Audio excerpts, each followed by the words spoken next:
আমরা যারা গাছ ভালোবাসি তাদের তো চাওয়া চিনতে বা চুরি করার বিদ্যা খুবই ভালো জানা আছে। তাই আমি আজকে কিছু এই চারা চেয়ে নিয়ে এলাম পাশের বাড়ি থেকে।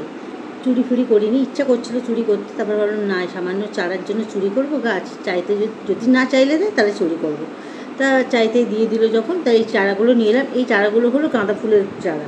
এগুলো আগামী শীতকালে, এই যে আসছে ডিসেম্বর জানুয়ারি থেকে, যে ভালো ফুল পাওয়ার জন্য এই চারা এখন থেকে তৈরি করে যদি আমরা গাঁদা গাছটাকে করতে পারি, তাহলে ভীষণ ভীষণ সুন্দর ফুল পাবো এবং অনেক ফুল পাবো ডিসেম্বর মাস থেকে। তাই এখন থেকে এই চারা তৈরি করতে গেলে কী করতে হবে, এই ডালগুলো, এটা মাদার গাছের ডাল, একটা ডাল ওদের বাড়িতে হয়েছিল, তার থেকে অনেকটাই গাছ হয়েছিল, ওরাও করতে পারবে। আমি 2-3টে ডাল মোটামুটি নিয়ে এলাম।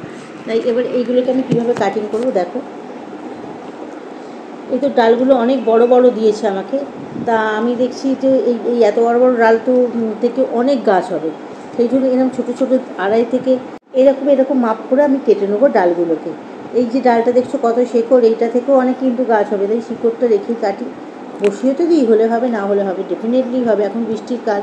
এরকম সুন্দর সুন্দর করে 2 থেকে আড়াই ইঞ্চি মাপ করে। আর সবসময় খেয়াল করতে হবে যে এই যে গাঁট, এই একটা গাঁট থেকে আর একটা গাঁটের ঠিক মাঝামাঝি জায়গা থেকে কিন্তু ডালকে সবসময় কাটতে হবে, মাথায় রাখতে হবে। এই ধরো এই যে 2টো গাঁট আছে না, এই 2টো গাঁটের মাঝখান থেকে আমাকে ডালটাকে কাটতে হবে। ধরো এই 2টো গাঁট আছে, এই যে 2টো গাঁট আছে, পাতাগুলোকে কিন্তু ফেলে দিলাম, দেখাবার সাথে পাতা ফেলে দিলেই ভালো। এই যে দেখছো এই গাঁট আর এই গাঁটের মাঝখান থেকে আমি কিন্তু এই ডালটাকে কেটে নেবো, ঠিক মাঝামাঝি জায়গা থেকে, মানে এর নিচ থেকে যাতে শিকড়টা হয়, ঠিক এইভাবে কেটে নিতে হবে। এই যে অংশটা রয়ে গেল, এই অংশটা থেকেই কিন্তু নতুন ডালটা তৈরি হবে। যাক, আমি তাহলে এইভাবে পুরো ডালগুলো আগে কেটে নিই। এই যে দেখছো এইটা দেখো কতটা ডাল রয়েছে। এই যে 2টো লম্বা মাথার মাঝামাঝি জায়গা থেকে, বিশেষ করে যে নতুন ডালটা বসানো হবে তার গোড়াটা যেন একটু বেশি থাকে ওপরের জায়গাটা থেকে।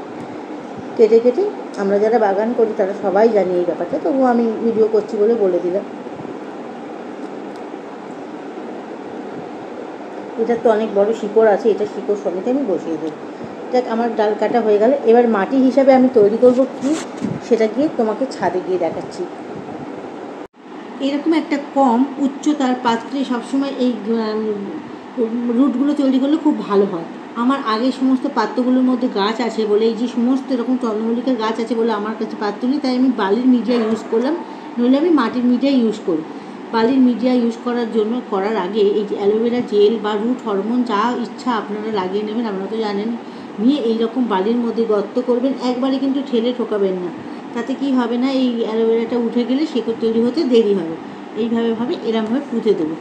আর রুট হয়ে গেলে কি হবে, আমি যখন এটা উল্টে যখন খুলবো তখন শিকড়গুলো অনায়াসে সেপারেট হয়ে যাবে। এইভাবে সব গাছগুলোকে আমি বসিয়ে নেবো, দিয়ে ছাওয়া জায়গায় রেখে দেবো কম করে 3 থেকে 4 দিন। তারপরে একটু জানলার দিকে অংশ দেবো। ওই 3-4 দিনে গাছ দাঁড়িয়ে গেলে বুঝতে পারবেন যে এবারে শিকড় তৈরি হচ্ছে। ভিডিওটি ভালো, এইভাবে সমস্ত গাছ লাগিয়ে অল্প জল ছিটা দিয়ে দেবো, যে তখন বৃষ্টি আছে বালিগুলো ভিজে আছে বলে। তাই অবশ্যই লাইক, শেয়ার, সাবস্ক্রাইব করে পাশে থাকবেন। Thank you so much.